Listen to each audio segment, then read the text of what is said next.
In the same way, wives, be in subjection to your own husbands, so that, even if any don't obey the word, they may be won by the behavior of their wives, without a word, seeing your pure behavior in fear.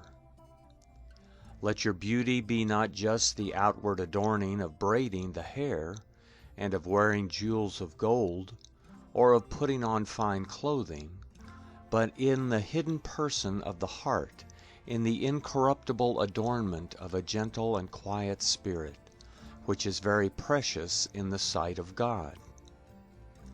For this is how in the past the holy women who hoped in God also adorned themselves, being in subjection to their own husbands.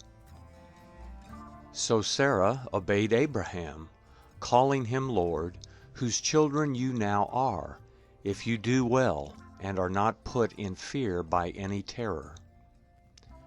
You husbands in the same way live with your wives according to knowledge, giving honor to the woman, as to the weaker vessel, as also being joint heirs of the grace of life, that your prayers may not be hindered.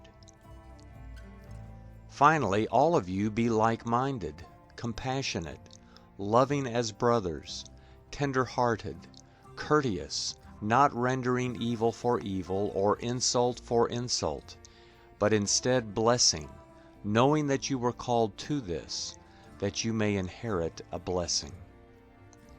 For he who would love life and see good days, let him keep his tongue from evil and his lips from speaking deceit. Let him turn away from evil and do good. Let him seek peace and pursue it. For the eyes of the Lord are on the righteous, and his ears open to their prayer. But the face of the Lord is against those who do evil. Now who will harm you if you become imitators of that which is good? But even if you should suffer for righteousness' sake, you are blessed. Don't fear what they fear, neither be troubled. But sanctify the Lord in your hearts. Always be ready to give an answer to everyone who asks you a reason concerning the hope that is in you, with humility and fear, having a good conscience. Thus, while you are spoken against as evildoers, they may be disappointed who curse your good way of life in Christ. For it is better, if it is God's will, that you suffer for doing well than for doing evil.